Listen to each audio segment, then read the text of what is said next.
Alright, yeah, thank you everybody. It's quite a good turnout for the middle of the afternoon in Whitby. So today's special guest, round of applause please, from Mr. Hussey. So why do you expect he's going to be doing this in conversation? So he put on the spot a bit, so hence the branding. Second or third? Is it, we'll just say this is like an AA meeting, isn't it? You just go to the microphone. Yeah, I've relapsed. So what first thing I want to talk about here is get the mic working properly. The first thing I want to talk about here is, it's an interesting point in your life here, because you've just written your book, haven't you? And you just turned 60, which I noticed you 40, isn't it? yes, 40. So this is a point in life where you look kind of a way looking backwards, reassessing things, and from writing a book, do you make you think a lot about your life and what you've done with it? Yeah, it's definitely a case of there's more to look back on than to look forward to. Yeah. But yeah. Oh yeah, I mean, obviously writing a book is has been an exercise in trawling the memory, and it's trawled up some good stuff as well as obviously not so good stuff. And writing a book, it's because it's my book, I'm at liberty to leave out the bad stuff if I so choose, which I have done on occasion.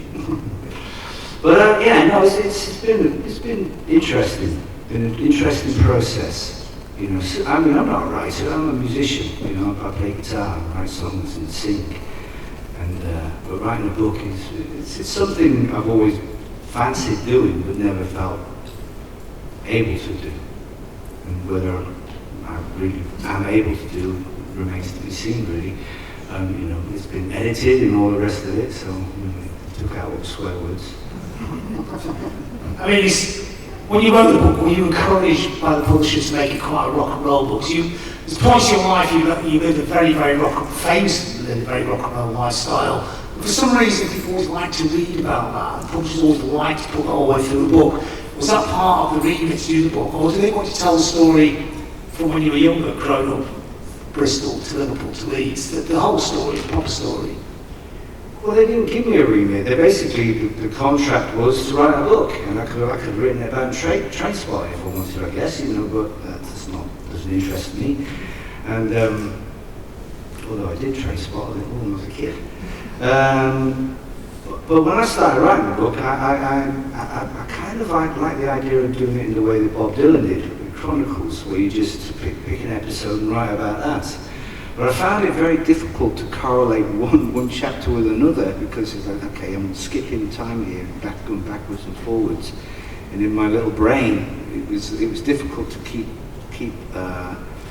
in mind where I was going. So it ended up being chronological. And again, they wanted between 80 and 100,000 words, and I got to about 130,000 words, and I just left the Sisters of Mercy. So it was like, okay, hang on a minute, this is turning into Churchill's Chronicles, this. So I went to them and said, listen, I've got this, I'm at this point, how about doing 2 books? So the first book is up to the day that Craig and I leave Sisters of Mercy.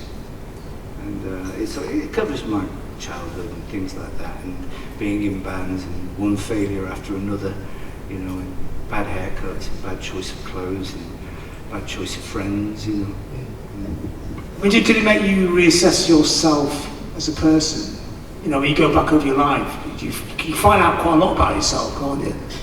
Yeah, but I'm quite I mean, we talked about this before outside, and I'm 60 years old, and when I hit 50, it was difficult. And it was like really a point where like, okay, what have I done with my life? What have I achieved? You know, who am I? And what's left? And it was, I spiraled down at that point. But hitting 60, it's been great, because it's like, okay, I'm a survivor. I'm 60 years old, I've still got my hair, still got my teeth. And in Brazil, I get half-price tickets to the cinema, you know, it's brilliant.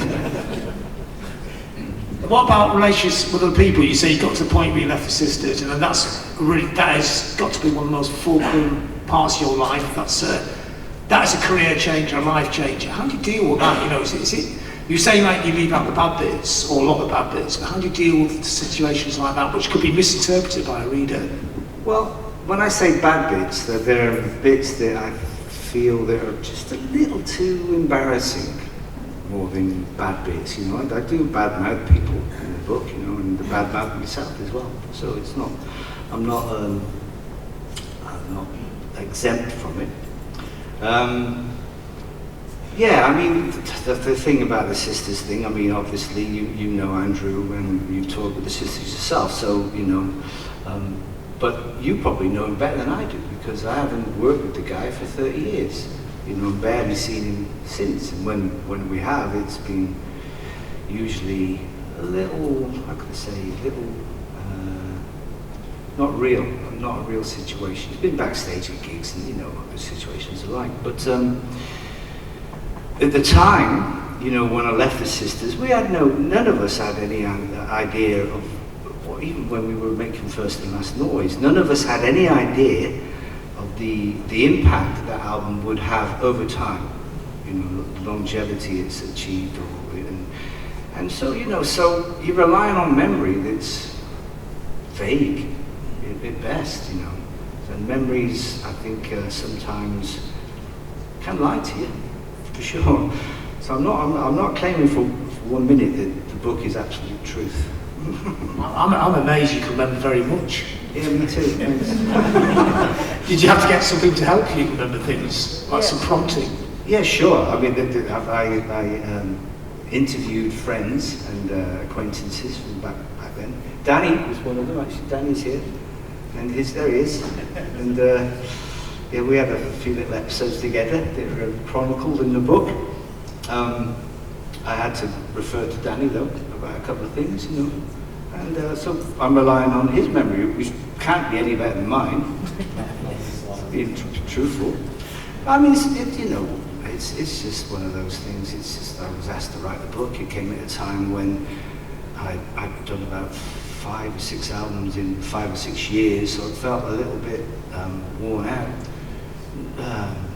Creatively worn out, making music. You know, if I had a choice, I would make music, not write a book. But you know, at that point, it was just after the last Mission album, and that exhausted me. So was there any periods you found easier to write a book about at all, or periods you felt, you know, like little golden periods in your life, like you know, maybe growing up, or maybe when you first went to Liverpool, or when you first went to Leeds, or all of them? Yeah, they all have great moments, for sure. I mean, my childhood was pretty good, you know. I mean, I lived just outside of Bristol and was raised in a very quiet little village, really. You know, I went to school with JK Rowling, you know, and if you see pictures of me when I'm that little, when I was at school with her, I look just like Harry Potter. It's true. What you're trying to tell us now, though, well, she's based in. I'm wondering whether I should be on the royalty. Have you spoken to her since school? No, I didn't know her at school. She was a couple of years younger. You don't talk to young'uns, do you? No, yes. But it's quite an interesting thing to actually get back to. Would she know that you existed? Or she did a totally different sort of scene of goblins and children's books? Well, I have no idea. I don't know what her music taste was. I mean, I think she is 2 or 3 years younger than me. I know one of the characters in the book is supposedly based on our headmaster. He was quite liberal with the cane, you know, back in the day. But I don't know, you know, I have no idea. It's just a thought that occurred to me when I was writing the book. It's like, wow, I didn't know she went to the same school as me. And then, you know, looked into it more and it's like, wow, okay. It's quite weird now, because as I'm doing this interview, you're starting to look more and more like Harry Potter. I'll show you a photograph afterwards. So apart from the book, with the music, doing a book, getting all that off your chest, has that affected the way you're making the music now? You go back to are you writing new music at the moment? I'm not writing any new words. I've written a lot of fucking words for the book, you know, so, but I mean, I'm always pottering around at the piano or the guitar and got little tunes. You know, I have hundreds and hundreds of little musical ideas.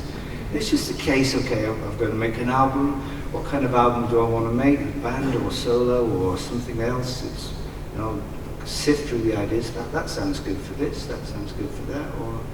And then once you, I mean, you know yourself. Once you get into that frame of mind, that creative frame of mind, you quite often hit a very rich vein, and then it's like, okay, you go with the flow, and you just surrender to it. You have to surrender.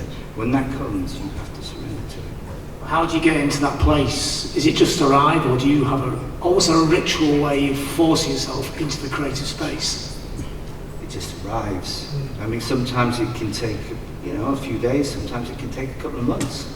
Just pottering around in the studio. I have a studio at home, and so it's a case of just going in there. And if I mean, the beauty of it is I have to leave home. I have to leave the house to go to work. The studio's in another building, but. If I feel like working half an hour, I can. If I feel like working 18 hours, I can. It really depends on what the day goes. And it's sometimes to hit that point where you think, okay, I'm onto something. It can take literally hours sometimes, and literally months another. So in the meantime, as you're waiting for the magic of creativity to come back, you're playing gigs. Haven't you played a gig here? Obviously, you're playing other festivals around Europe. No, I don't usually. I mean, yeah, obviously, there are times when you're in the middle of doing like writing the book or making an album. We go out and play shows, but generally, the two are very separate for me. And I mean, I live in Brazil in the middle of nowhere, so the isolation really affords me that. Level of concentration of whatever I'm doing at that point in time. It gives me that level of concentration. So when you come here, by the time you get around to playing here, it's not long now actually, is it? Very soon. What are we expecting from the show when you play here? Is it going to be a classic? Obviously, be a classic edition show. Is it going to be changes from last time at all? Well, I have plans. I don't really want to divulge exactly what they are because they're not yet concrete, but I will say this, that I'm anticipating and looking forward to playing with a lineup. It's not a mission show, it's a solo show. Looking to playing with a lineup that I've never played with before, a lineup of instrumentation. So it's not going to be the classic rock band. Is that a deliberate thing to just change the dynamics of the songs, or is it just something you always wanted to do? Or you've done it before and you want to do it again? I've never done it before, and I wanted. I've done this. I've played here 4 or 5 times, as we said before, and it's always fun. But it's also playing solo is quite a difficult gig because a lot of people come for the weekend. They don't come to see me, or and there's usually the people that stand at the front and pay attention. There's a lot of people back here that are just here for the night's entertainment, and they make a lot of noise. So, when you get to a very dynamic point in a song, when you want to go quiet, it's difficult. With the band, it's different.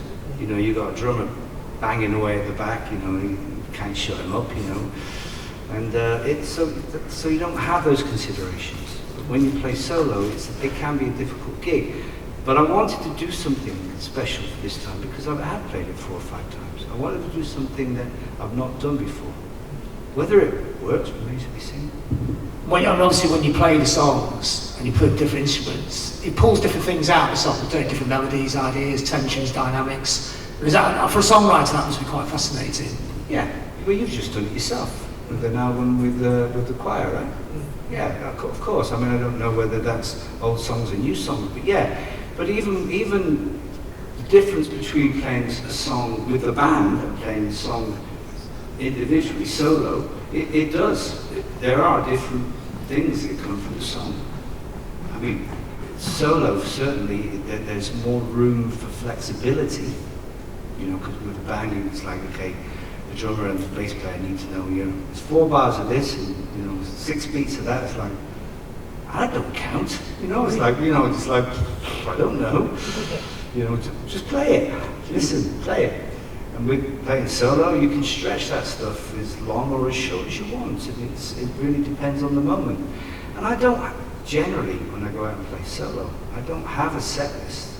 I have like 150, 200 songs I can choose from. And so, somebody shouts out this obscure B-side from 1989 or something, it's like, all right, I'll have a go.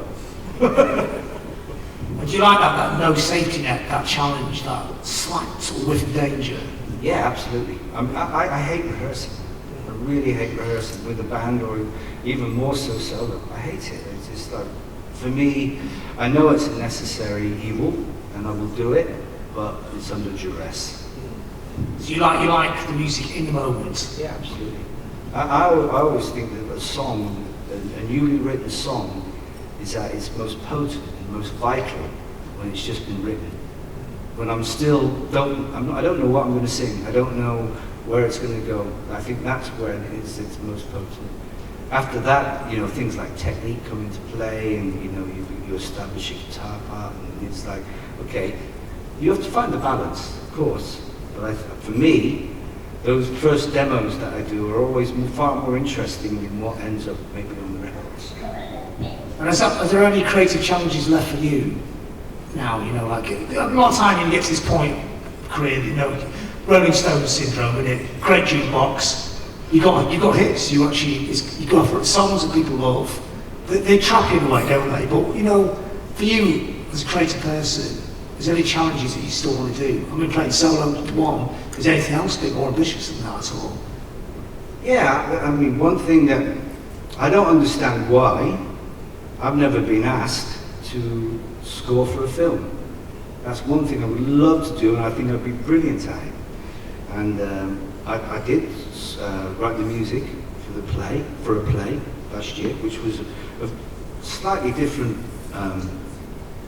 process to writing for a film, because a play has to be more flexible and it has to be more quiet because of the actors on stage, and each night they have a different beat, different rhythm, so you know, so the music has to be able to kind of stretch with them and not obscure the dialogue. So that was a really interesting process, and I recorded it actually with James is here, who played piano for me, and but that was great. I really enjoyed that. But with film, for instance, you know, you have a finite piece of film. There's a scene, start, finish, length of music is that long. So with the play, it has to have that kind of flexibility, and that was great. And I would like to write music for a film, yes, for sure.